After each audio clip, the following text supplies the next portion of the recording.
Good morning बच्चे। Online class में आप सभी बच्चों का स्वागत है। इसके पिछले वीडियो में हम लोग पढ़ चुके हैं कि जो ओजोन परत जो समताप मंडल में पाई जाती है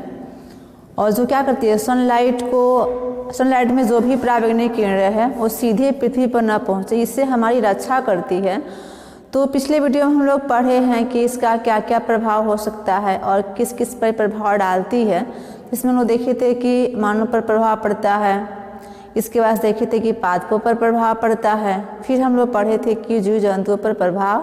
पड़ता है। ठीक है, क्योंकि जो भी हानिकारक रे जब सीधे पृथ्वी पर आएगा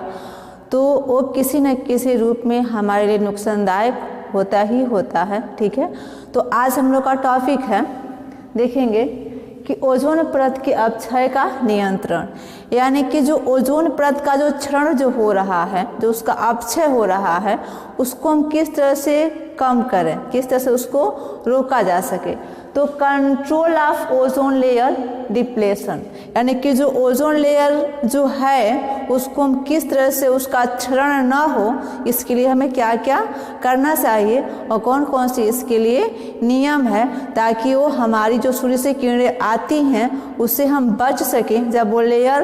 अपक्षय नहीं होगा, जब उसका क्षरण नहीं होगा, तो जो भी सनलाइट आएगा उस सनलाइट में जो भी पराबैंगनी किरणें आएंगी वो सीधे पृथ्वी पर नहीं पहुंच पाएंगी, जिससे हमें तमाम प्रकार के जो त्वचा संबंधी बीमारियां उससे हम बच जाएंगे, जो हमारे नेत्र संबंधी बीमारियां उससे हम बच जाएंगे, जानवरों पर भी उसका कोई प्रभाव नहीं पड़ेगा। ठीक है, तो देखिए कह रहा है कि ओजोन परत के अपक्षय को कम करने हेतु पर्यावरण हितैषी, इस CFC इसका फुल फॉर्म होता है क्लोरोफ्लोरोकार्बन। ठीक है, यानी कि क्लोरोफ्लोरोकार्बन विहीन फ्रिज, यानी कि जो हम लोग अपने घरों में जो फ्रिज का इस्तेमाल करते हैं, उपयोग करते हैं, उसमें से क्लोरोफ्लोरोकार्बन निकलता है। ठीक है, फ्रिज तथा वातानुकूलन, यानी कि जैसे देखेंगे कि बसों में या फिर से ट्रेन में अगर जो गर्मी का मौसम है तो उसमें क्या होगा, उसमें तापमान को बहुत ही कम करने के लिए AC सेट रहता है, और अगर जो एटमॉस्फेयर बहुत ही लो है, ठंडक बहुत ज़्यादा है, हमें दूर सफ़र जाना है, करना है, तो इसके लिए जो भी साधन होते हैं उसमें क्या होता है कि जैसे बस हो गया, ट्रेन हो गया, या फिर से जो वायुयान वाले होते हैं, जो भी साधन होते हैं, उसमें वातानुकूलन है कि वातावरण के प्रति हम अपने आप को अनुकूलित बना लेते हैं। ठीक है, तो जिस मान लीजिए कि ठंडा का मौसम है तो उसमें हम बैठेंगे, उसमें क्या होगा, जो भी AC रहेगा उसमें गर्म हवा देगा, हम अपने आप को अच्छा फील करेंगे और हमें यात्रा करने में ज़्यादा दिक्कत महसूस नहीं होगा। तो जो भी हम लोग आर्टिफिशियल रूप से जो वातावरण को क्रिएट करते हैं, बनाते हैं, वो किसी न किसी रूप से हमारे सेहत के लिए बहुत ही ज़्यादा हानिकारक होता है, तो उससे भी क्लोरोफ्लोरोकार्बन निकलता है। तो देखिए कह रहा है कि वातानुकूलन का उपयोग करना चाहिए। 1985 में ओजोन परत के संरक्षण हेतु यूरोप के वियना में वैश्विक संगोष्ठी हुई तथा 16 सितंबर 1987 में कनाडा के मॉन्ट्रियल शहर में हुई वैश्विक समझौते या मॉन्ट्रियल प्रोटोकॉल। ठीक है, जो समझौता हुआ उसी को मॉन्ट्रियल प्रोटोकॉल के नाम से भी जाना जाता है, पर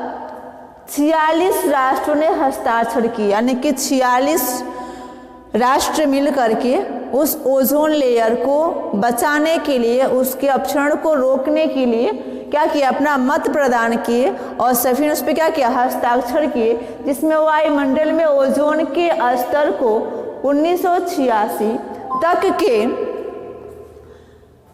स्तर पर लाना तय किया गया। संयुक्त राष्ट्र की आम सभा ने, यानी कि संयुक्त राष्ट्र के सभी लोगों ने, जो सभा हुई, लोगों ने जागरूकता लाने के उद्देश्य से प्रतिवर्ष 16 सितंबर को विश्व ओजोन दिवस के रूप में मनाना घोषित किया गया है। ठीक है, तो ये ऑब्जेक्टिव क्वेश्चन कंपटीशन में भी पूछता है, प्लस बोर्ड एग्जाम्स में भी पूछता है कि जो संगोष्ठी हुई थी ओजोन क्षरण को रोकने के लिए, उसमें कितने राष्ट्र भाग लिए थे या सम्मिलित हुए। तो यहाँ पे देखेंगे 46 राष्ट्रों ने अपना हस्ताक्षर किए थे। ठीक है, और कहाँ पे हुआ था, तो कनाडा, पहले वियना, उसके बाद से कनाडा मॉन्ट्रियल शहर में हुआ था। स्थान का नाम पूछता है, राज्य का नाम पूछता है तो,